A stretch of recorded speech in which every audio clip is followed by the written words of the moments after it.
Sveiks, Tom! Čau. Es nezinu, vai tu esi redzējis kādas iepriekšējās epizodes, bet iepriekšējās epizodēs esmu runājis arī par kristietību. Un, tā interesanti ir sanācis, ka tieši šodien viesojies tu pie manis kā mācītājs un kā arī bijušais futbolists. Tad mums ir kaut kādas līdzīgas tādas intereses, un mēs varam savilkt paralēlas kopā. Un, varbūt tu vari no sākuma pastāstīt par to, kas tu esi. Jo es skatījos un es lasīju, tu biji vīrs, tēvs, mācītājs, bijušais futbolists, bet varbūt ir kāda lieta, ko es par tevi nezinu, jo mēs jau esam iepriekš pazīstami. Jā, tā viss, ko tu nosauc, tas tā ir. Es gan pats atpakaļ kā laika, kad ChatGPT meklē informāciju par sevi, viņš bišķi samaloja. Viņš teica, ka es spēlēju Ventspils komandā un kaut kādā Spartaks komandā, kur es neesmu spēlējis nekad. Tā nav taisnība. Bet visādi citādi, jā, esmu spēlējis futbolu, bet primāri tagad jau pēdējos 12 gadus esmu pilnlaika kalpošanā kā mācītājs, varētu teikt. Tas būtu tas primārais, ko es daru. Protams, neskaitot vīrs sievai, tēvs 4 bērniem. Jā. Tas ir tas, kā tu raksturo, kas tu esi, ja? Mācītājs, vīrs un tēvs. Vai ir arī vēl kādas lietas, ko tu pieliec klāt?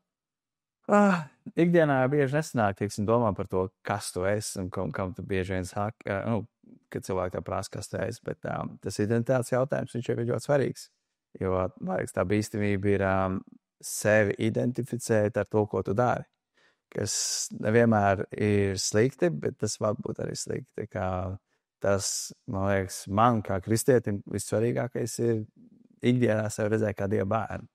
Tas ir tas primārais. Pārējās lietas, tās ir vienkārši lietas, kuras tu, kuras vai tēvs, vai vīrs, vai lietas, kuras tu dari manai. Futbolists, tas noteikti sev vairs nesauc. Mācītājs, jā, tas ir amats, ko šobrīd beidz. Jā, tad tā nav tā profesija, tas nav tas amats, bet tā ir vienkārši kā tāda iekšējā sajūta, tāda tava pārliecība. Ja? Jā, tas būtu vairāk pareizāk teikt, jā. Jo profesija viņa var mainīties. Ir mācītāji, kurus es zinu, kuri ir mācītāji, ja bija mācītāji, un tad šobrīd viņš ir pilnīgi kaut kas cits nesaistīts ar kristietību. Tā kā, jā, vienu dienu tu esi, un citu dienu tev nebūtu. Tad ir tāds vispār pareizs veids, kā sevi raksturot cilvēkam, kas nav saistīts ar kristietību, viņš var teikt, ka viņš vienkārši ir cilvēks? Jo arī tas, par ko mēs runājam, bieži vien arī es, ja saku, kad man jautā, es stāstu par to, ka es esmu tas, man darbošanās tāda, bet iekšienē jau tas es neesmu. Es esmu cilvēks, es arī esmu kristietis, un tā, es domāju, cilvēkiem tas ir ļoti automātiski aizgājis. Jā, tas ir itī automātiski aizgājis, un es esmu lasījis, ka tas nesot tas pareizākais veids, jo tajā brīdī, kāpēc? Tāpēc, ka tajā brīdī, kad tu pazaudē to, ko tu dari, piemēram, daudz kas var notikt, tad tu, teiksim, firma var nobankrotēt, vai tu pazaudē to darbu, nevar vairs atrast, un automātiski, ka to var pazust tavu identitāti, teiksim, es tur esmu bijis tas un tas, un tas ir tas, kāpēc, piemēram, cilvēki tuvojoties, teiksim, kaut kādiem 50, 60 gadiem, kad nāk iekšā jaunie, teiksim, organizācija, kur viņi strādā, ko ir jaunie džeki, jaunie cilvēki, kas ir jaunām izglītībām, zina jaunās tehnoloģijas, viņi var sākt ar visu konkrētu laukā, un tad tas cilvēks, kurš sevi ir asociējis ar to, ko viņš dara, tad viņam pēkšņi tas ir paņemts projām, un viņš vairs nezina, kas viņš ir. Jo viņš ir bijis vienmēr tas un tas. Tā ir tā bīstamība, man liekas, asociēt sevi ar savu nodarbošanās. Ja nu vienīgi tas, ko tu dari, ir tas, ko tu mīli, kas ir mazākā daļa cilvēku. Daudz cilvēku dara, bet tas nav tas, ko viņi mīl. Bet ir cilvēki, kur tiešām dara to, ko viņi mīl, un viņš to darīs neatkarīgi no tā, vai viņš, teiksim, pelnīs, nepelnīs ar to, teiksim, tā cilvēku hobija līmenī. Pirms mēs jau aizskrienam tālāk un runājam par identitāti un jau par kādām tēmām, es gribu tev vienkārši pajautāt jautājumu, Tom, kā tev iet? Es zinu, ka tu esi ļoti noslogots, ka tu skrien, vasarā tev kaut kāds mēnesis ir nedaudz brīvāks, bet kā tev šobrīd iet? Jā, es katru vasaru mēnesi ņemu brīvu, tā kā pilnībā cenšos paņemt brīvu, cik nu ir iespējams. Man nesanāk, katru vasaru man ir kāzas. Tas vienmēr iekrits atvaļinājumā. Tev jau nē. Man nē. Es laulāju cilvēks. Bet tas, kas man patīk, ko es arī lasīju, ir tāda iespēja, kad teiksim, bieži vien cilvēku atvaļinājums var paņemt nedēļu vai 2 maksimums, kādreiz 3 tas ir daudz. Bet no tāda atsteigšanās viedokļa ir tik labi, ja tu vari paņemt mēnesi, jo, piemēram, kā mācītājiem, es īsti nevaru atsteigties. Tas nav tā vienkārši, svētdien nodīju iekalpojumu, aizgāju mājās, tagad es varu vienkārši neko nedarīt. Tev domas tajā visā ir iekšā, un tev kāda nedēļa paiet, līdz tu nomienies. Un tad, ja tev ir 2 nedēļu atvaļinājums, tu tāds, vēl nedēļa jāiet uz darbu, tu jau sāc domāt par to. Tā kā man mēnesis vienmēr katru gadu līdz jūlijam brīvu, mēs ejam uz jūru, mums nevajag nekādu Spāniju, mums patīk dzīvot Liepājā, tā kā ģimene mēs ejam uz jūru, piemēram, tagad, kad tās siltās dienas ir, mēs ejam no rīta un vakarā. Es tagad dēļ operācijas, kas man bija muguras operācijas, nevaru peldēties, man vispār aizliedz veselu gadu rādīties saulē, kas nozīmē šī un nākošā vasara, bet es mācos atslēgties, īpaši vasarā to ir vieglāk izdarīt, kad nav tik daudz aktivitātes un kad tu vari daudz vairāk kaut ko darīt laukā. Un tad vienkārši censties būt pie dabas. Man ļoti patīk daba. Es vienkārši baudu, tad, kad es varu arī piecelties, aiziet uz parku, būt tajā klusumā vai būt vienkārši jūrā, man tas nenormāli nomierina. Tas ir tas, kā es cenšos vienkārši no visa tā attiekt. Bet jā, nevienmēr to ir viegli izdarīt. It īpaši mācītāju darbā es pieņemu, jo es atceros tādu interesantu notikumu. Piemēram, es domāju par sevi, kad es pirmo reizi tevi redzēju. Godīgi teikšu, man nešķiet, ka tu esi mācītājs. Atceros to dienu, kad es iegāju baznīcā un redzēju, ka priekšā stāv vīrietis ar džinsiem. Un man šķiet pilnīgi kaut kas pretējs. Bet man liekas, ka jā, tas ir arī tāds stereotips cilvēkiem, ka mācītājiem jābūt lieliem onkuļiem ar uzvalkiem, un ka tā jau var būt tāda, kad senatne, vairāk uz tādu senatni, uz tādu pagātni vilkt. Un tas, ko es gribu domāt un tev jautāt, ir, kāpēc mācītājs? Jo tu esi jauns, protams, ne vairs 20 gados, bet jauns mācītājs Latvijā, man liekas, ka tas ir tāds retums. Tas skaits ir kaut kā krities no iepriekšējās paudzes, bet kāpēc tu esi mācītājs? Jo skatoties uz tevis, man būtu grūti pateikt no malas, ka tu esi mācītājs. Es šobrīd izteikti minēju, ka tu esi grafiskais dizainers. Nē, zini kā, par to izskatu un visu to, es vienu dienu biju viršos, un ienāca, acīm redzot, luterāņu vai katoļu mācītājs. Nezinu, viņš bija melnā paltrakā, viņam bija ķēde, krusts karājas te līdz nabai. Vienmēr sakot, tu nevarēji pārprast, kad ir ienācis mācītājs benzīntākā. Man bija tāds, kāpēc tu to dari? Labi, viens variants būtu, ka viņš nebūtu pārģērbties un tam līdzīgi. Cerams, ka tā bija.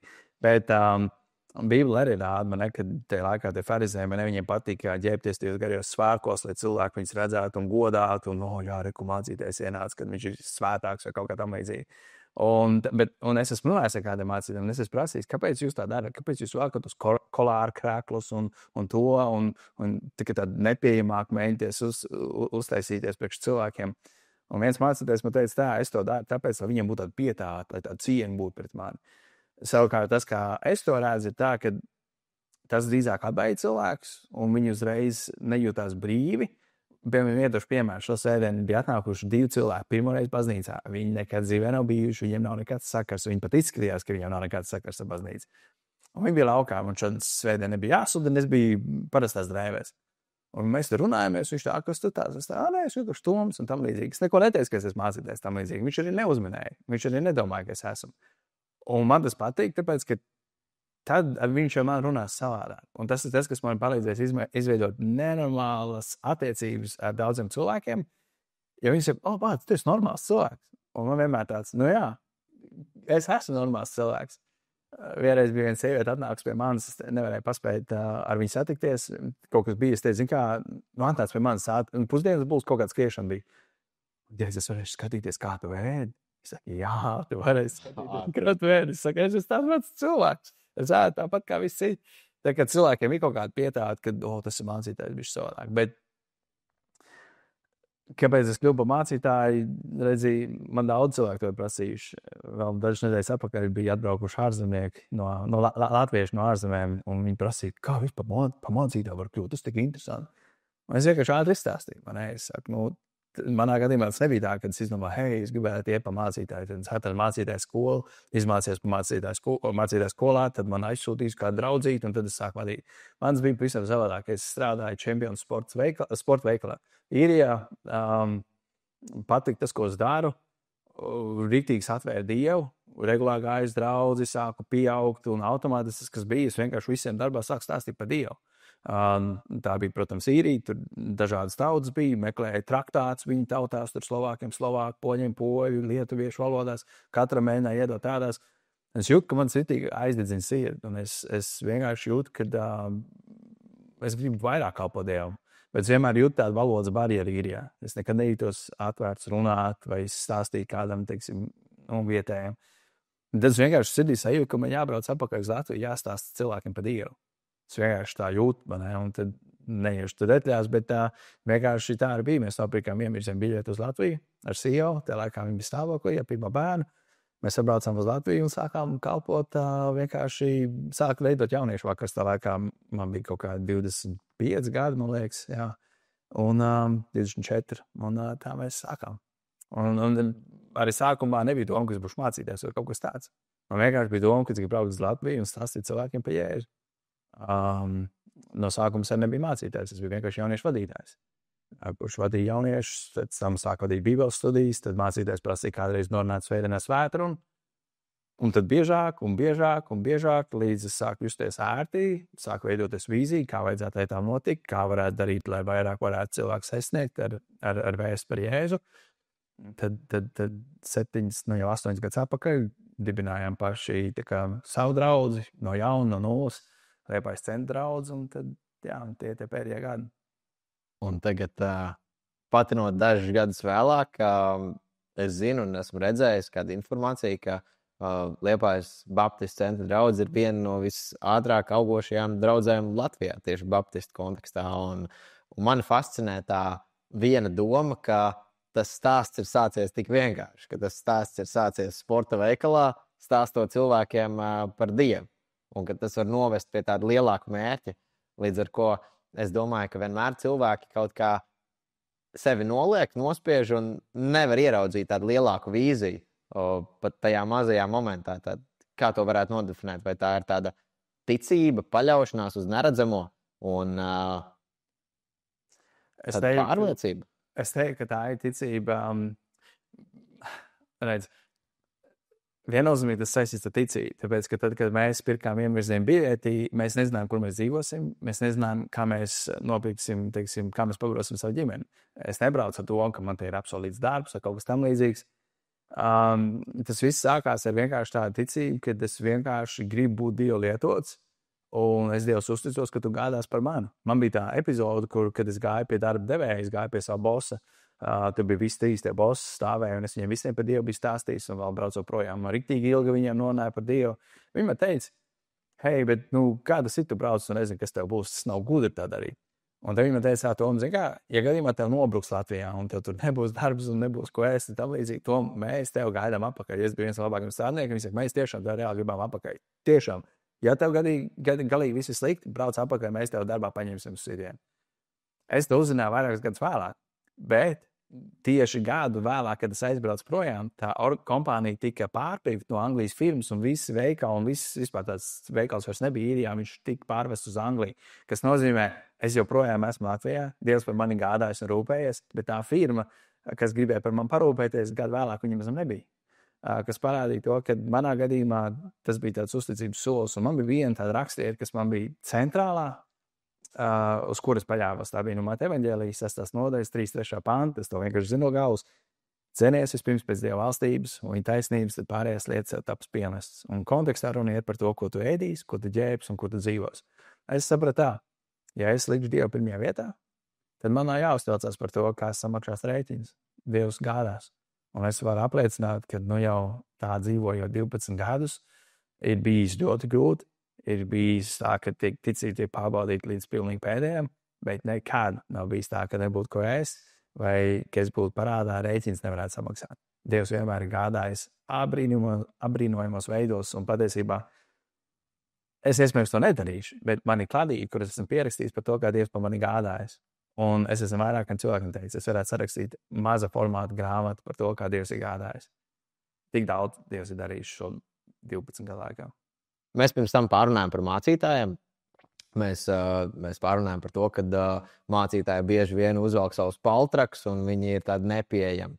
Un mēs paskatījāmies un pārunājām arī par to, kā tu izskaties kā mācītājs, kad tev tas viss nesaist, ka tu esi vienkārši parasts cilvēks. Bet atgriežoties pirms mācītāja amata, pirms mācītāja ir ticība. Kā sākās tavs ceļš ticībā, jo es domāju, ka no parasta sporta darbinieka tu uzreiz nekļuvi par mācītāju. Tur kaut kas ir no sākuma jāsaprot, jāsatver. Jo tas arī ir tāds interesants temats mūsdienās, tieši kristietība, jo tas, ko es novērojis gan no vienaudžiem, gan no vecākiem cilvēkiem, protams, arī jaunākiem cilvēkiem, kad tas ir tāds bloks tieši pret kristietību, ja pret kristietību viņiem neko nav izdarījusi. Ja kristietība ir neitrāla pret viņiem, tāpat ir tā negatīvais skatījums tieši uz kristietību. Vai tu vari Tom pastāstīt savu stāstu, kā tu iepazini kristietību? Jā. Man ir tajā ziņā, man nav tas lielā pagrieziena stāsts, kur es tur biju rītīgs melns rūksis, un tad es pēkšņi sapratu, ka vajadzīgs Dievs ir. Es uzaugu kristīgā ģimenē. Es jau no bērnības tiku vests uz baznīcu, uz svētdienas skolu, uz jauniešiem. Tas, kas man notika, bija tas, ka kaut kādos 16 gados sāku vairāk tusēt. Tev bija aizliegts kaut kādas lietas, tad es gribēju paprovēt, kāds ir iedzert, kāds ir uzpīpēt. Tad 18 gados aizbraucu uz īriju, tur sāku pelnīt pirmo naudu, klubi, alkohols, vispārējais, un tā es dzīvoju kaut kādu pusotru gadu. Līdz vienkārši tas piegriezās, jo tu pārnāc katru piekdienu, sestdienu te uz klubiem, pārnāc mājās, vienkārši iekrīt gultā, un tu domā, kāda jēga tā viss bija. Vienkārši saproti, ka tu gāji, lai kaut kādu kaifu dabūtu, kaut kādu sajūtu, bet tu beigās saproti, reāli tukšums. Un tad bija tā, ka tajā laikā tieši arī man ģimene brauc dzīvot uz īriju. Nē, viņi jau dzīvo īrijā vienā mazā pilsētā, es dzīvoju Korkā, un tad mēs braucam uz Dublinu, visi dzīvo kopā. Un man vienkārši teica, vajag atrast baznīcu. Un viņi neviens angliski nerunāja, man vienkārši bija tāds golden pages, kādreiz bija tās lapas, nevis tā kā googlēt tajā laikā, bet tā vienkārši atvērt tādu, kur bija visas firmas, un tu meklēji, kur ir, un māma atrada Gospel Baptist Church. Un mēs vienkārši piezvanījām, uzzinājām adresi, un aizgājām uz to baznīcu. Un tāpēc, ka neviens ģimenē brāļi, māsas, visi tie bija maziņi, māma tēti nerunā angliski, tad man bija jābūt tam runātājam, tā jau es baigi negribēju iet. Bet es sāku iet, tas mācītājs kaut kā uzņēma kontaktu ar mani, mums sāka izveidotas ritīgas attiecības, viņš sāka man pa Dievu stāstīt, viņš sāka man ņemt līdzi, teiksim, viņš gāja pie īrijā, tas tā pieņemts atvietas nav, viņi iet pa durvīm bungājas un stāsta cilvēkam par Dievu. Latvijā tev vienkārši pasūtīja pēc mājas tālāk, bet īrijā cilvēki ir daudz atvērtāk nekā šeit. Un es gāju līdzi, un es nekad nerunāju, es vienkārši biju līdzi tā kā palīgs viņam. Vai tad, kad viņam bija kādreiz jāapmeklē kāda draudzes sieviete, tad viņš viens pats kā vīrietis negāja pie viņas uz mājām, viņš ņēma līdzi mani, piemēram. Un tas viss bija tas, kas man riktīgi palīdzēja iepazīt Dievu caur to. Bet man ritīgais alks, ja tā var teikt, bija futbols. Futbols bieži vien es spēlēju svētdienās, viņš saucās svētdienas līgas. Visas spēles vienmēr bija svētdienās, un es konstanti netiku uz baznīcu svētdienās. Mācīties man ik pa laikam izaicināja, un cik ilgi tu tā dzīvos. Un man jau bija tāda iekšēji tāds diskomforts, kad es tā kā ticu Dievam, gribu viņu iepazīt vairāk, bet uz baznīcas nē, jo futbols man svarīgāk. Līdz vienu reizi viens džeks dabūja sarkano kartiņu futbolā, un viņš nevarēja spēlēt, un es sapratu tā, viss man jāpaliek punkts, es neiešu uz to spēli vairāk, es iešu uz baznīcu.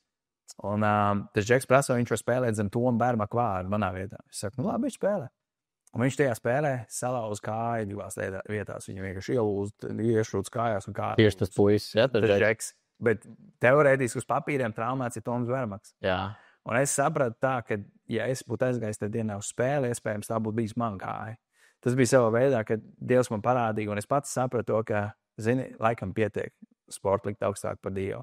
Un tad es aizgāju prom no komandas, vai gāju ļoti reti, kad bija sestdienās, varbūt kāds spējā, un sāku iet vairāk uz draudzi. Un tas ir tas, kur es sāku augt, pieaugt, kur man dzīve sāk mainīties.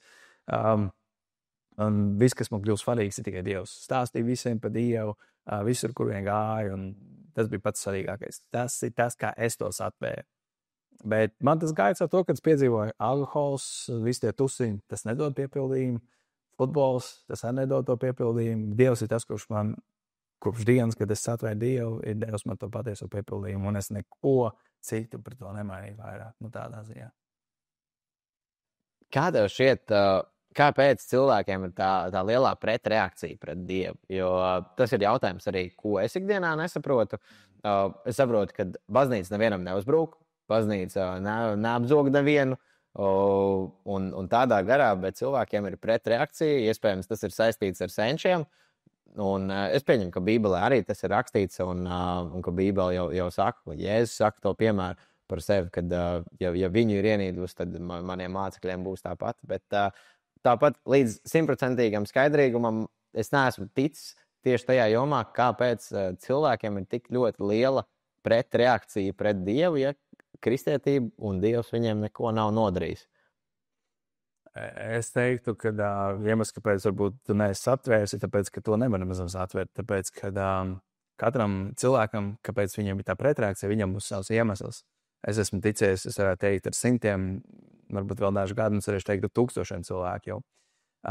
Un dzirdējis viņu stāsts, īpaši, kāpēc viņi nav nākuši pie Dievu, kas ir bijis tas iemesls, kāpēc viņi nav varējuši nākt pie Dievu.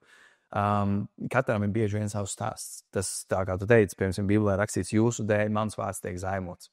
Tas nozīmē, ka nereti mēs kristieši, dažreiz par kristiešiem saka, viņi tādi liekuļi ir. Un es pats zinu, ka tas esmu bijis par iemeslu citu cilvēku nenākšanai pie Dievu. Teiksim, kur es esmu bijis liekuls, kur es esmu apgaicinājis cilvēks ar savām rīcībām. Viņi, teiksim, esmu kristietis, viņi nesaprot, kā tu kristietis tā var rīkoties. Viens ir tas, kad ir bijusi slikta pieredze. Citreiz tas ir, kad, piemēram, viens tāds ir regulārs, ko cilvēki teikuši, jā, es Dievam, kad viņi maziņš vai jaunāk, es tur lūdzu Dievam, Dievs man to nedēļ. Un tad viņi saka, tad Dievs nav, vai es Dievam neesmu svarīgs, vai varbūt tās tur ir bijis kāds slims, bieži vien tas bijis, jā, mans brālīts vai māsiņa, vai tas bija slims, Dievs man neatbildēja. Tur ir simtiem iemeslu. Tas, ko tu pieminēji, senči, es zinu, ka viena ģimene teica, man teica, tur ir riktīgi pret tām lietām, tāpēc man vienmēr bija tā. Bet viņam pašam nebija zem iemesls, kad es teicu, konkrēti kas? Man nav vienkārši ģimene tādā. Jā. Un to neko nevar izmainīt. Tur vienkārši, jā, tur ir daudz iemeslu.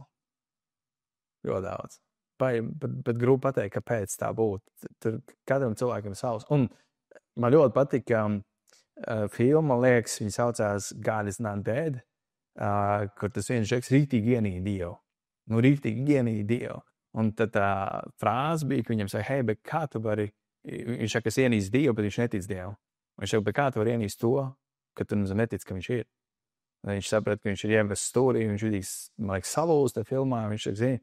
Un tad viņš sāk stāstīt, kāpēc viņš pateicis Dievam, nē, ja tur bija kaut kāds bija epizode bijusi, un ka viņš no tās epizodes ienīst Dievu. Un tad viņš pēc tam turpmāko dzīvi dzīvo tā, kā Dieva nebūtu. Kaut kā patiesībā, tad es redzu tā, ka tie cilvēki saka, ka viņi ienīst Dievu vai tam līdzīgi, tur visticamāk kaut kāda sāpe, kāpēc tas tā ir noticis. Jo Dievs jau nevienam neko ļaunu nedara. Bet tas ir izveidojies tā automātiski, vai ne? Tas ir, es domāju, tev arī noteikti, kā tu teici, tev ir bijušas sarunas ar simtiem, iespējams, varbūt pat 1000. Neesi skaitījis nekur? Es neesmu skaitījis, bet tie noteikti vairāk simti, es teiktu tuvāk 1000, ja nav 1000 vēl, jā. Jā, un katra reize, tas, ko tu minēji, ir savādāk savādāk tā situācija, kāpēc ir vai nu par vai pret, bet vai tu vari ieskicēt ātri, kas tad ir kristietis, jo es pieņemu, ka ir cilvēki, kas skatās, un es skatos pats uz savu dzīvi atpakaļ. Būtībā es zināju, ka ir cilvēki, kas iet uz baznīcu, bet es nezināju, kas ir kristietis. Kas ir kristietis vispār? Es teiktu tā, ka vārdu kristietim viņam būtu divas definīcijas. Viena definīcija būtu, ko par kristietis saka, kas ir kristietis, teiksim, pasaulīgs cilvēks, un ko Bībele saka, kas ir kristietis.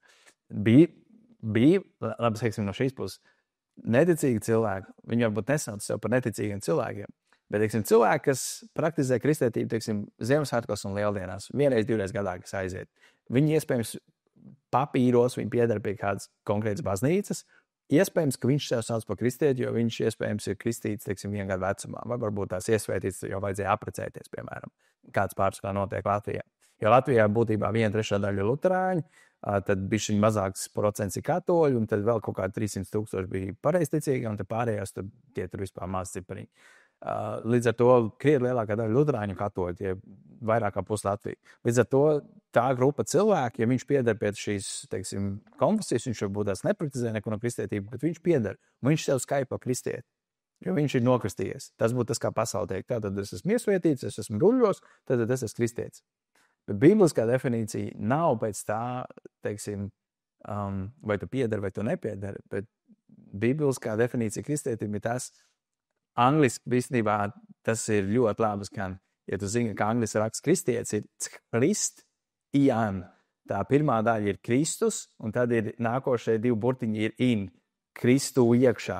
Tad tā burtībā tā doma būtu tāda, ka, ja tu kaut kādā dzīves posmā saprati, ka tas pazudis, bez cerības, bez Dieva, un tu esi dzirdējis evaņģēliju, tad labo vēstu par Jēzu, kad Jēzus nomira pie krusta, augšām cēlās, lai samaksā par taviem grēkiem, un tu esi sapratis, patiešām viņš man mīl, patiešām viņš var man dot jaunu sākumu. Jēzus, es gribu dzīvot priekš tevis, es gribu, lai tu piedomās grēks, es gribu, lai tu man dod jaunu dzīvību. Jēzus, gribu, lai tu esi mans kungs.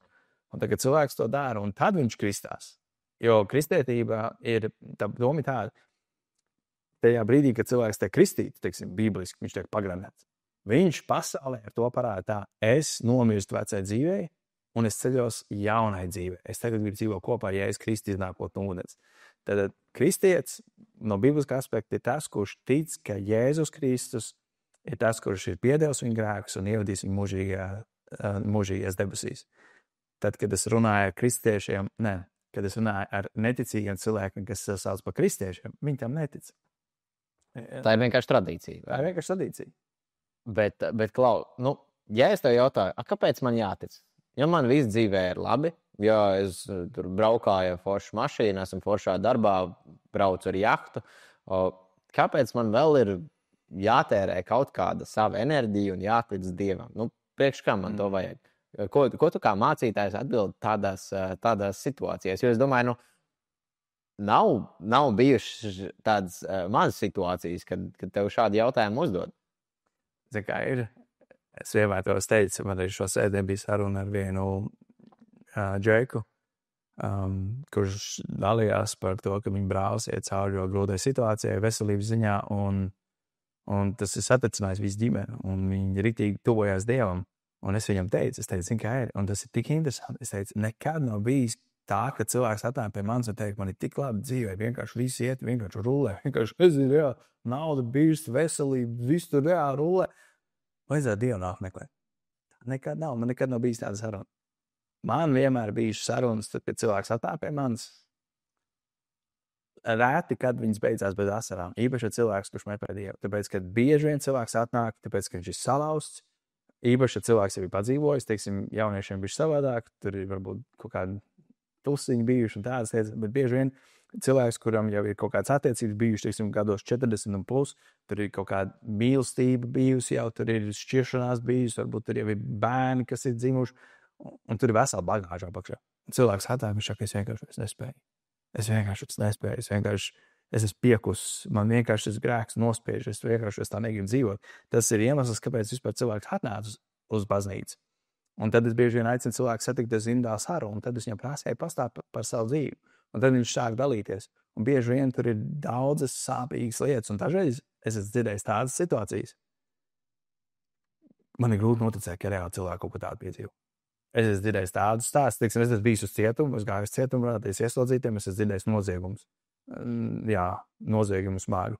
Bet dažreiz dzirdēju situācijas, kam cilvēki ir gājuši cauri, un es savā prātā nespēju atvērt, kā vispār cilvēks kaut ko tādu piedzīvot un būt normāls dzīvot. Un tad tu saproti to, cik patiesībā cilvēkam zeme jānokrīt, lai viņš meklē Dievu. Tagad atbildot savu jautājumu, ko tu teiksi cilvēkam, kuram viss dzīvē notiek, vai grūti kaut ko pateikt. Jo es vienmēr to redzu tādā veidā. Ja es tev dāvu teikt, hei, Piku, ņem tabletes, zāles, ņem dzēt, tev būs labi. Tu teiksi, man nevajag, man jāmēr labi. Bet ja tu uzzinātu, ka tev ir vēzis vai kaut kāda smaga slimība, un tu teiksi, pats to reāli man mēnesis tikai palīdz, ko dzīvo, ko man darīt. Es teiktu, hei, dāma, man ir zāles, reku ņem dzer un būs vesels. Tu viņas dzert uzreiz. Un es redzu to tādā pašā veidā. Tie cilvēki, kuriem viss dzīvē labi, viņi Dievu nemeklēs, viņi pie viņa nenāks. Tad, kad viņiem būs slikti, viņi meklēs Dievu. Un es esmu piedzīvojis arī īrijā, kad es vēl strādāju. Visi ņirds pa manu darbā, smējās, salsni pa reliģisko fanātiķu un tam līdzīgi. Tad vienam darba kolēģim nomira tanta, man šķiet. Viņš klusībā man pasauc, kaut kā pirms tam ņirds pa mani. Viņš klusībā man pasauc, ieved tādā trailerī vienā, sāk raudāt un teica, to man nomira tanta. Vai tu man var palīdzēt kādā veidā? Protams, es tā brīdī teicu, ha. Nē, es tā neteicu. Vienkārši tajā brīdī tu redzi to, ka tagad es varu viņiem palīdzēt. Es pieļauju, mēs toreiz pielūdzām, tas bija viss, ko es varēju darīt, jo, ja tā ante nomirst, es nevaru teikt, iesim atdzīvināsim viņu, bet es teicu vienkārši, es pielūdzu par viņu, lūdzu, lai viņam Dievs dod mieru un tam līdzīgi. Bet es vienkārši parādu to, ka tikai tad, kad cilvēks ir lejā, tādu viņš meklēs Dievu. Bet centra draudz. Centra draudz ir arī tā draudz, ko tu esi izveidojis, un kāpēc viņi ir viena no visstraujāk augošajām draudzēm? Tas ir tikai tādēļ tā tava tipa, dēļ tā, kāds tu esi, dēļ tā, ka tu neesi grāmatdarbs. Jo es neticu, ka tu arī neesi grāmatdarbs, kad es ticu, ka tu lasi un studē, bet vai tas ir tieši uzsverams tikai uz tevi, vai tas ir tāds tikai kaut kāds vīzijas līmenis, vai kas ir bijušas tas, nevis varbūt ne panākuma atslēgas, bet tās kāpnes, kur tu esi gājis savādāk, lai centra draudz arī augtu ātrāk, lai viņu augtu savādāk un piesaistītu arī jaunus cilvēkus, jo mūsdienās baznīcās jauni cilvēki ir ļoti liels retums, jo, manuprāt, ka tā ir tāds mantojums no ģimenēm, kad iet pa paudzēm, un tad vienā brīdī viena paudze atkal izmirst, viņas jaunā paudze neiet uz baznīcu, un tā baznīcas mūsdienās arī mirst, ko es noteikti varu teikt arī par Latviju, ka draudzes ir tukšs. Kāpēc centra draudzes ir bišķiņi pilnāk par tukšu? Kāpēc tā ir? Es teiktu, arī vairāk faktoru var minēt uzreiz dažus. Viens ir tas, kad kad es skatos atkal, es salīdzinu, kāpēc mums iet un kāpēc citās draudzēs neiet. Un, protams, lielā mērā tas ir atkarīgs no galvenā mācītāja. Viennozīmīgi, tas ir neizbēgami. Es redzu, ka daudzās draudzēs mācītāji nav savās vietās. Un tas varbūt skan jocīgi, kā mācīties nebūt savā vietā. Ko tu ar to domā? Katram mācītājam savas stiprās puses un savas vājās puses. Mācītāja amats, ja viņš netiek nodalīts, viņš ir ļoti plašs. Un bieži vien mācītāji, viena no lietām, kas visiem mācītājiem jādara, viņiem ir jābūt Dieva vārda sludinātājiem, viņiem ir labi jārunā. Daudziem mācītājiem nav dot nemaz runas dotības, vai viņi ir ļoti garlaicīgi, un viņi dara to, kas patiesībā nav viņi, un bieži vien viņi ir tajās pozīcijās, tāpēc, ka viens cits nav bijis, kas to dara, vai tas, kuram būtu dots, viņš vienkārši neatsauc, viņš negrib to darīt, un tad viņš ar savu labo sirdi iet un dara. Vienalga, varbūt tikties cilvēkiem runāt.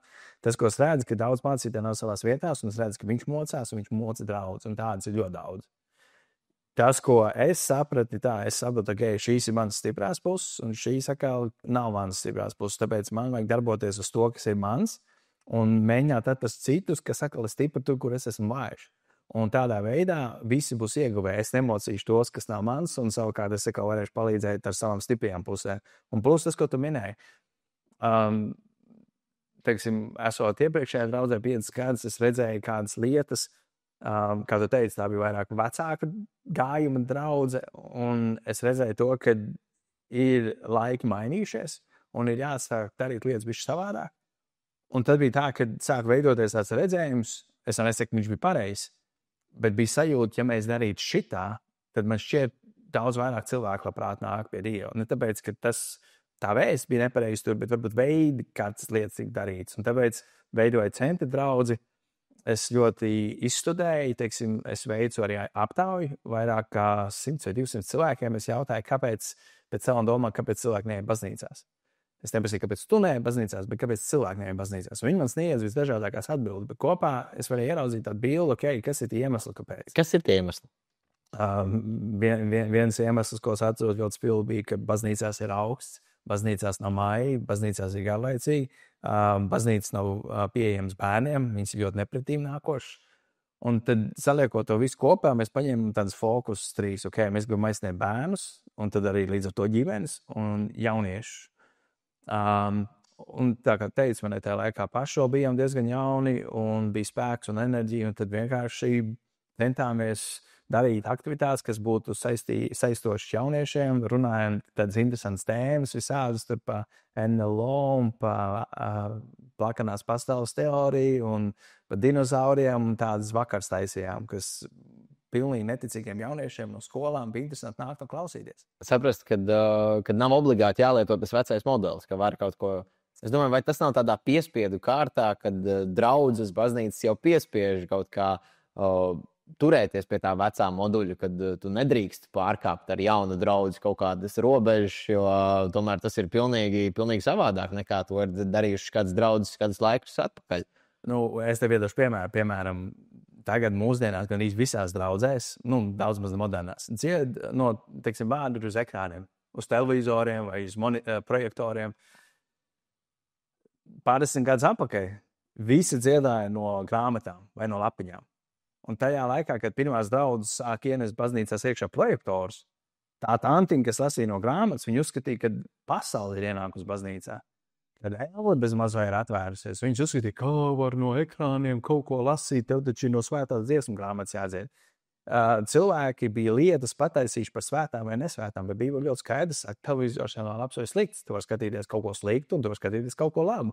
Tu vari dziedāt labu dziesmu no lapiņas, tu vari dziedāt sliktu dziesmu no lapiņas. Tajā jau nav vispār nekādas saistības.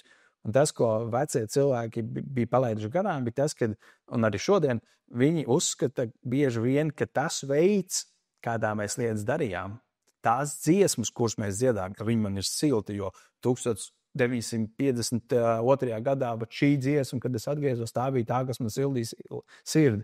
Un es esmu kādam jaunietim, viņam nepatīk. Un viņi ir apstājušies kaut kādā laikā un palaiduši garām. Un tāpēc arī ir tas, kad paaudzes ir izkrituši, tagad teica, tā ir taisnība. Kāpēc baznīcās tagad sāk nākt iekšā jaunieši? Un ne tikai Latvijā, tas tāds fenomens sāk notikt Eiropā vispār. Tā vidējā paudze jau nav. Viņi ļoti maz ir vecās olmītes, un tad ir tukšums. Un tagad sāk nākt iekšā tie jaunieši. Un iespējams, kaut kur, tur ir iespējams kaut kādi pētnieki varētu teikt, tur ir daudz iemeslu, bet es domāju, viens no iemesliem ir tas, ka metode kļūst svarīgāk par vēsti. Es pats esmu piedzīvojis, kad ir cilvēki, kas saka, ka šī dziesma tā ir ļoti svēta dziesma, un šī ir tā svētā dziesma. Un tā nav. Bet ja es ciedu vienu un otru ar atvērtu sirdi, tad viņas abas ir labas Dievam. Un problēma rodās, ka mēs vienu lietu pateicam par svarīgāku par otru, jo tad es esmu gatavs ar tevi kauties un būt ienaidniekos, tāpēc, ka tu nepiekrīti man. Jā. Es nepiekrītu tev un visu, un tur jau vairs nekas nevar notikt. Un plus, ko es domāju, kas ir plus jaunām draudzēm, redz, mums nav tradīcijas, mums kā jaunā draudzē. Viņas sāk veidoties, bet mums nav tradīcijas, kas nozīmē, darām šitā, darām šitā, labi, darām šitā. Vecākās draudzēs viņi tā nevar, ja bieži vien ir tā, bet mēs vienmēr esam tā darījuši. Kas būs, ja mēs darīsim šitā, un tas nesanāks? Nē, labāk paliekam šeit, jo šis ir drošs. Jaunai draudzē viņai nav ko zaudēt, jo viņai jau nekā nav. Viņa jau tikai iegūt. Un es domāju, tāpēc, ka mēs kā jauni, mēs sākām darīt lietas, sākām mēģināt kaut kādas lietas, aizgāja. Tad tas risks bija arī tāda panākuma atslēga. Redz, tā, mēs runājam, ja mēs runājam par biznesu, es teiktu, ka jā, viennozīmīgi. Bet, ja mēs runājam par draudzi, es vienmēr saku to, ka apakšā tie visā jau ir dievsvētība.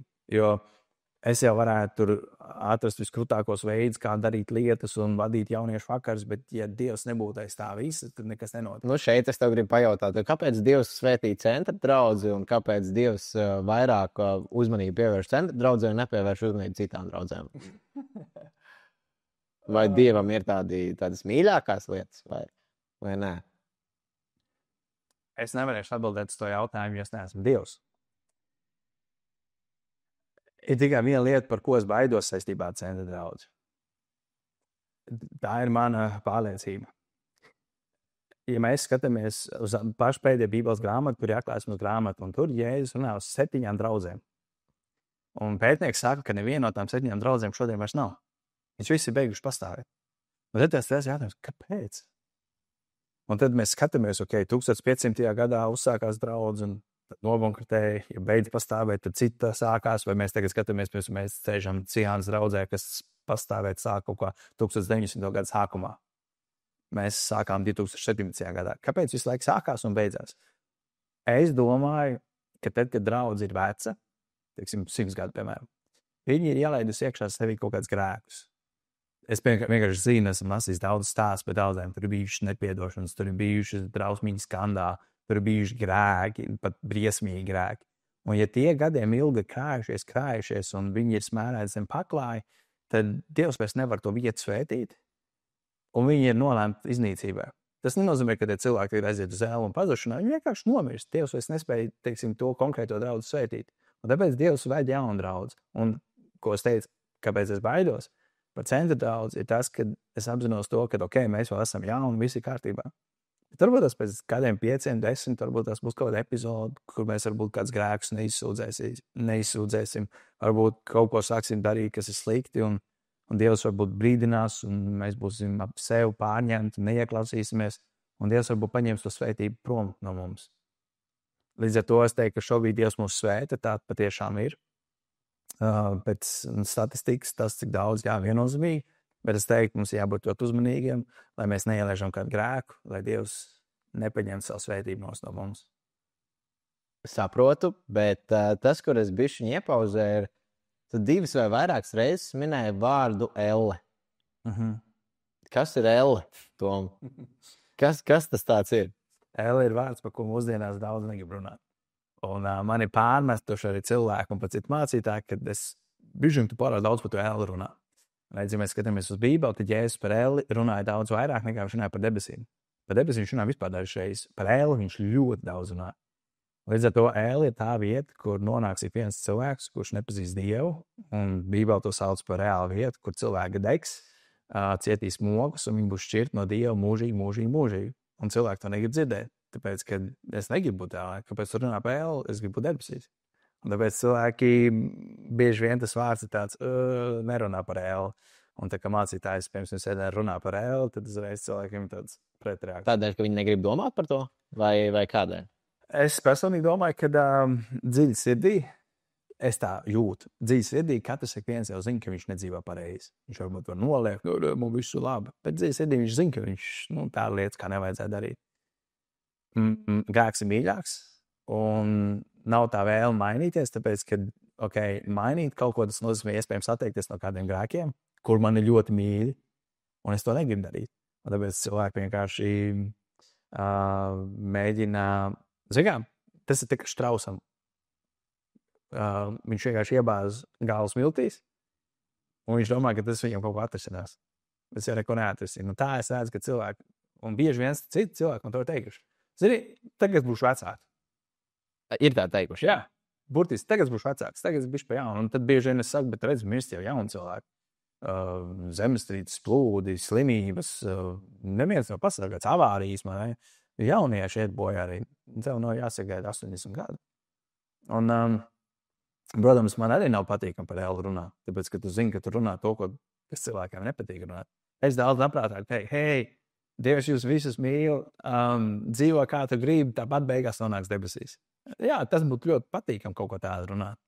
Bet teikt cilvēkiem, hei, ja tu nenožēlos savus grēkus, norādīt viņam, ka viņš ir grēcinieks, nevienam jau nepatīk. Parasti saka tā, ka patiesība kož acīs maniem vai vienalga. Sāpīgi jau tā patiesība ir. Un cilvēkam ir lepnums, un viņš ir ļoti grūti to atzīt. Patiesībā tas, ko es esmu novērojis, ka tad, kad cilvēki nāk pie Dieva, tas vienmēr ies kopā ar to, ka viņa lepnums būs salūzis arī. Un iemesls, kāpēc vairāk sievietes nāk pie Dieva nekā vīrieši, vispār tendenciāls tā ir.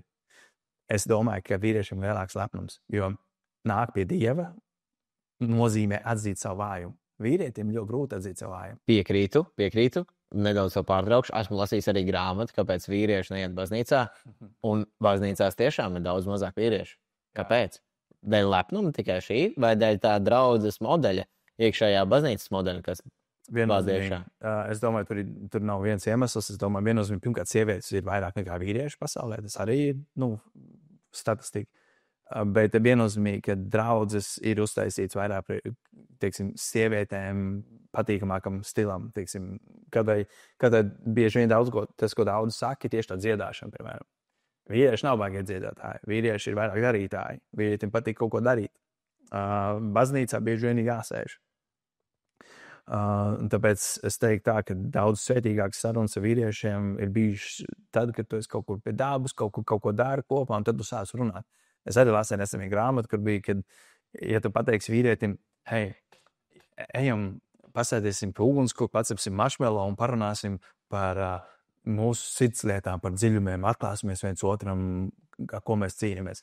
Tas baigi nenostrādāt. Bet, ja tu pateiksi vīrietim, hei, aiziesim vienkārši pie ugunskura, pasēdēsim, pagulēsim teltī un paņemsim marshmallow un vienkārši būsim pie ugunskura, neko vairāk nesakot. Viņam tas liksies ir tik stilīgi. Bet visi jau tāpatās zina, ka pie tā ugunskura būs tās sarunas. Un tā doma vienkārši, ka mums vīriešiem patīk būt kaut kādā darbībā, kur mēs varam atklāties. Nevis sēdēt baznīcā un klausīties, kā viens sludina. Tas, ko tu saki, vīrieši baidās runāt, vīrieši negrib runāt, vai viņi negrib atklāt savas jūtas un savas emocijas? Jā, viņi neatverās tik viennozīmīgi. To es esmu redzējis mūsu draudzē. Sievietes atverās 10 reizes ātrāk nekā vīrieši. No vīrieša jāvelk ārā, sievietes pašas nāk un dalās. Tā vīrieši. Kas būtu jāmaina? Kas būtu jāmaina, lai tieši vīrieši nāk vairāk? Es tev atļaušos pateikt, es nezinu. Es varētu minēt, kas būtu jāmaina. Es arī kādiem cilvēkiem esmu teicis, ka es nezinu, kam jānotiek, lai reāli, teiksim, labi, mūsu draudzēm mēs skatāmies, mums ir diezgan daudz vīriešu. Man par to ir teikuši, hei, jums ir daudz jaunu džeki īstenībā nāk. Jā, bet tajā pašā laikā es redzu, ka daudz no viņiem ir aizvērušies. Un aiztur esam ar Oskaru runājuši, un kurš vārdu bija brokas, un arī viņš saka, baigi stīgi, jāvēl kārā, neviens baigi negrib runāt. Vai tā vīde nav, piemēram, es biju Amerikā, ja? Es nezinu, kāpēc tas tā ir. Amerikā vīrieši ir daudzas reizes atvērtāki. Daudzas reizes, un to viņi ir teikuši, kad viņi braukuši šeit, viņi arī to redz, kad mēs esam daudz noslēgtāki. Viņu minējums bija tas, ka viņi domā, ka tā Padomu Savienības, teiksim, no PSRS nākot ārā, ja, ka tas ir kaut kur atstājis to iespēju. Viņu vērojums, amerikāņu vērojums par mums latviešiem bija tāds. Jo viņš teica, es redzu, cik jūs vispār neusticaties savai valdībai, jūs visu pārbaudat, jūs esat tādi aizdomīgi. Viņš teica, nē, mums tā nav, mēs diezgan uzticamies. Jā, arī esmu novērojis, ka viņi ir atvērtāki, komunikablāki. Varbūt ne tik dziļi bieži vien, bet kā latvieši. Latvieši ir tādi klusāki ūdeņi, bet tomēr es domāju, ka dziļāki ūdeņi. To arī viņi ir novērojuši, un es viņai to arī teicu, tad, kad pēdējā reize braucu amerikāņi, es viņai teicu tā, kā, ja tu pie viņa piekļūsi, viņš tev atvērsies. Viņš tev atvērsies pilnībā, un viņš tev būs gatavs visu pastāstīt. Ja tu atradīsi veidu, kā pie viņa piekļūt, un es esmu redzējis, ka katru reizi kādam no viņiem izdodas piekļūt pie kāda mūsu džekiem, un zini, varbūt tur arī tā atbilde. Viņi to ļoti apzināti veido, vīri veido savā starpā. Es neteiktu, ka es esmu redzējis, ka, teiksim, mūsu draudzē vai Latvijā vīrieši baigi veidot, teiksim, sievietes, jā, viņas veido savus čupiņus, viņas tur nāk kopā un tam līdzīgi. Bet džeki, pat ja viņi to dara, kaut kā tas tā mākslīgi un grūžam un nesanāk tik dabīgi izveidot to saikni vienam ar otru. Džekam, man liekas, ka tas nav dabīgi tā. Īpaši draudzēties, kaut kur iet uz kādām kafijām, tad... Vai grūti pateikt, dabīgi vai nedabīgi, tāpēc, ka es teiktu, ka dienas beigās jau ir forši, ka tu esi varējis atvērties un ka tev ir kāds, ar kur tu vari dalīties. Es teiktu, ka katram būtu jābūt kādam, kuram tu vari padalīties, būt atvērts, godīgs. Tas ir baigi veselīgi. Es par to esmu pat lasījis, ka patiesībā es lasīju vienu grāmatu nesen par to, kāpēc vīrieši ir tādi, kādi viņi ir. Kāpēc viņi ir vispār pagājuši gan no sabiedrības malā un no vis tā, un tur bija tieši viens no kādiem iemesliem bija. Nav īstas un dziļas draudzības ar vēl vismaz vienu vīrieti. Tas bija viens no vērojumiem. Tas bija pētījums veikts ar visiem teiksim, tādiem statistikām. Un es tā pēc sev domāju, īstenībā, jā, tādas dzīves attiecības, pēc skatējas īstenībā nav daudziem. Lieta, par ko aizdomāties vīriešiem, vai ne? Kad obligātām attiecībām ar otru vīrieti, tai draudzībai nav jābūt tādai, ka visu laiku sirds tiek izkratīta, vai ne? Protams. Bet tādas vienkārši vīrišķas aktivitātes, kā makšķerēšana, kā ugunskurs, kur tu iepriekš jau arī minēji, ka tur ir arī tā iespēja atklāties un būt atvērtam. Bet aiziet prom no vīrišķības, es tev gribu pajautāt par tabū tēmām. Kas ir tabū tēmas mācītājiem? Jo man galvā šobrīd figurē LGBTQ un tur vēl vairāki plusiņi noteikti, bet Bet kas ir tabū tēmas, ar ko tu saskaries kā mācītājs ikdienā, kas ir tādas neērtas tēmas priekš tevis, vai tādas vispār ir? Jā, es teiktu, tas ir ļoti individuāli katram mācītājam, kas ir pirmkārt viņa tabū tēma. Ne? Man laikam tā nav. Es tā ziņā esmu rītīgi atvērts. Man, ja godīgi, nekas neizbīd. Es arī ļoti daudz cenšos lasīt, interesēties. Es arī, piemēram, ja kaut kā tāpat pieminēt LGBT tēma, ne? Jā, viņa kaut kādā ziņā ir tabū tēma, bet es arī esmu ļoti daudz pētījis, kā pie viņas pieiet, kā par viņu runāt. Es esmu arī runājis, teiksim, gan jauniešos par to tēmu, gan baznīcā par to tēmu. Viennozīmīgi pornogrāfija. Tā būtu tā tēma, par ko daudz negrib runāt un nerunā arī. Mums arī bija viens svētdienas dievkalpojums, saucās porno svētdien, kas bija viens no skatītākiem, kas parādīja to, ka patiesībā cilvēkiem interesē dzirdēt par to tēmu un par to nerunā. Bet es teiktu, ka man personīgi nav tāda saskarsme tādām tēmām, kuras būtu tādas, viena tēma gan nāk, ir tieši tā finanses. Pastāst vārā. Tādā ziņā, kad baznīcām, draudzēm, tas varbūt iet apakaļ vēl pēc iepriekšējās tēmas, kāpēc cilvēkiem pretreakcija pret kristietībai, kā baznīca, piemēram. Pietiek, ka viena baznīca vai viens mācītājs vai viena konfesija, teiksim, kaut kādā skandālā nonāk vai izdara kaut ko sliktu. Viņi jau nešķir, tas tur no tās konfesijas vai tas tur to, viņi visus smet vienā maisā. Tad jūs tādi. Un tad tieši tāpat arī par finansēm, teiksim, bieži vien cilvēkiem, baznīca jau nekas cits neinteresē, kā savākt jūsu naudu. Ne? Tas ir iemesls, kāpēc mēs mūsu draudzē, patiesībā tas sākās pandēmijas laikā, iet apkārt kolekcijas trauciņu vāc naudu no cilvēkiem. Un mēs sapratām, mēs to nedarīsim, un man sapratni tāda, ka es negribu, lai cilvēks dod tikai tāpēc, ka viņam prasa. Es gribu, lai cilvēks dod, tāpēc, ka viņš grib dot. Jo arī Bībele saka, ka priecīgi devēja Dievs dod. Un tāpēc mūsu draudzē mēs jau vairākus gadus tagad neejam ar trauciņiem, aizmugurē ir iespēja tev iemest, gribi iemet, negribi neiemet. Tas, kā es to redzu, ja tu esi kristietis, pēc bibliskā aspekta, nevis pēc pasaulīgā. Ja tu esi kristietis, tu mīli Jēzus Kristu, tu zini, ka viņš ir nomiris pie krusta par taviem grēkiem. Viņš atdeva visu sevi, tad kā lai es nevarētu dot Dievam arī no savām finansēm, lai Dieva valstī varētu iet plašumā. Un līdz ar to patiesam kristietim būtu jāgrib dot Dievam. Tas vienkārši tāpat kā 1 + 2 ir 3, tieši tāpat tev būtu jāgrib dot. Un tāpēc es gribu, lai cilvēki dod, tāpēc, ka viņi grib dot, nevis tāpēc, ka viņiem pieprasa dot. Un ja cilvēks saka, es negribu dot, tu pats apzodzi sevi. Tā būtu viena tēma, par kuru es runāju vienreiz gadā. Man nāk septembris, man ir jārunā par viņu tagad septembrī, jo es esmu apņēmies par viņu runāt reizi gadā tieši par došanu. Ļoti labi, ka tu pieminēji, jo šī tēma man arī bija prātā, par ko es gribēju runāt, jo es esmu dzirdējis vairākus uzskats, ka cilvēki saka, kāpēc man jāiet uz baznīcu, ja no turienes man prasa tikai naudu, ja man ir jāiet un ja man ir jādod sava nauda vēl baznīcā, kur cilvēki it kā meklē piepildījumu, ka tā vieta varētu viņus glābt, viņi beigās saskarās ar to realitāti, ka viņiem par to ir jāmaksā. Un tad rodās tā pretreakcija par to, nē, baznīca tiešām nav priekš manis, viņa pieprasa no manis naudu, un tā jau tālāk tā informācija, es domāju, arī pavairojās.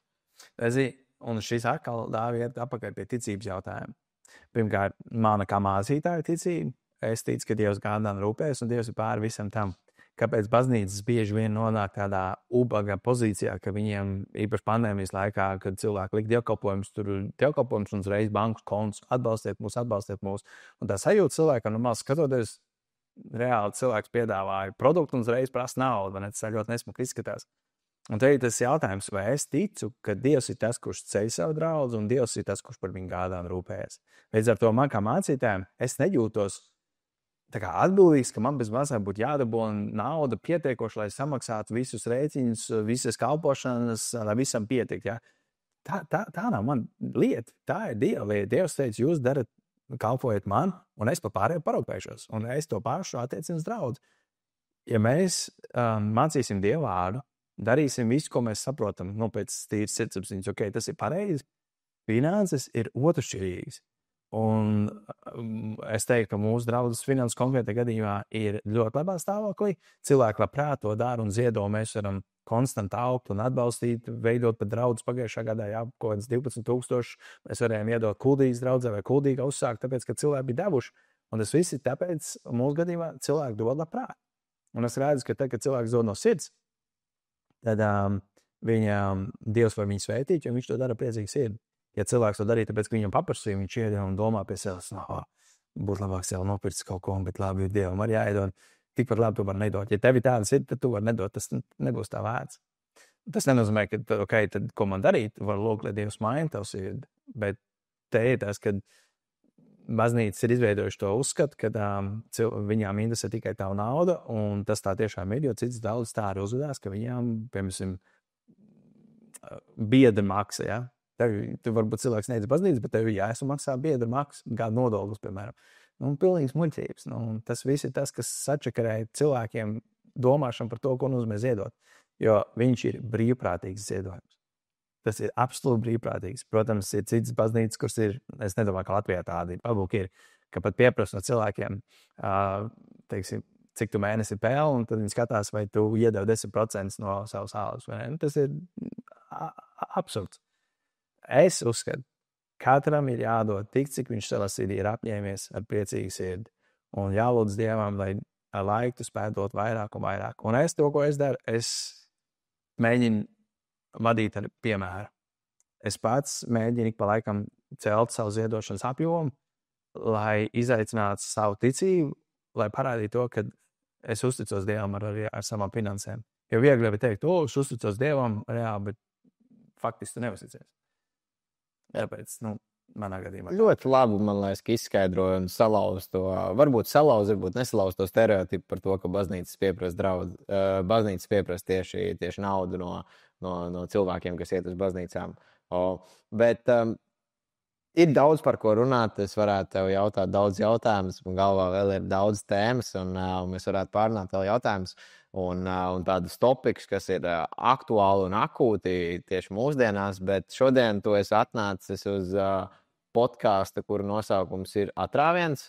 Tādēļ arī es nekautrēšos tev pajautāt jautājumu, kas bija tavs dzīves atrāviens. Neko vairāk es tev nepaskaidrošu, paliec pie šī jautājuma. Man jāatbild? Tev ir jāatbild, kas bija tavs dzīves atrāviens.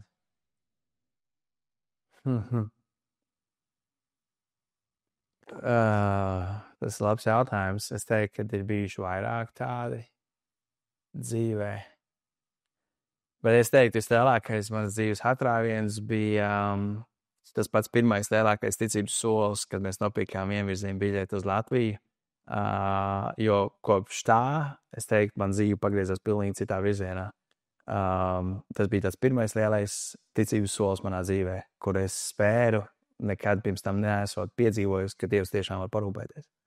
Un tur es piedzīvoju Dieva gādību, un tos redzu, ka tas bija tāds atrāviens tajā ziņā, ka tas man ievadīja tajā kalpošanā, kurās esmu šodien. Un tad otrs tāds atrāviens bija, kad es gāju nezināmā dibināt centra draudzi, jo man nebija jāsmas, kā to darīt. Un tagad atskatos apakaļ, oktobrī būs 8 gadi, es redzu, ka tas bija rītīgi krūts izrāviens, jeb atrāviens manā dzīvē, ko es personīgi varēja piedzīvot. Un es nenožēloju nevienu no tiem soļiem. Labi. Tad noslēgumā, vai tev ir arī kāds jautājums man? Kas bija tavs dzīves lielākais atrāviens? Ir bijis, varbūt. Es domāju, ka mans dzīves lielākais atrāviens arī bija saistīts ar draudzi, arī bija saistīts ar baznīcu. Par to, ko es jau minēju šīs sarunas gaitā, kad es atceros, kad es pirmo reizi ienācu pats centra draudzē un es redzēju, ka priekšā stāv mācītājs ar džinsiem, un man bija ļoti grūti to pieņemt, bet tomēr Dievs strādāja, un mans lielākais dzīves atrāviens, es gribētu teikt, bija pateikt jā vārdu draudzē, pateikt jā vārdu Jēzum. Tas arī izmainījis manu domāšanu, noteikti manu šī brīža situāciju, kur es esmu, jo es nezinu, kur es būtu, ja es šobrīd un kādu laiku atpakaļ nebūtu pateicis jā.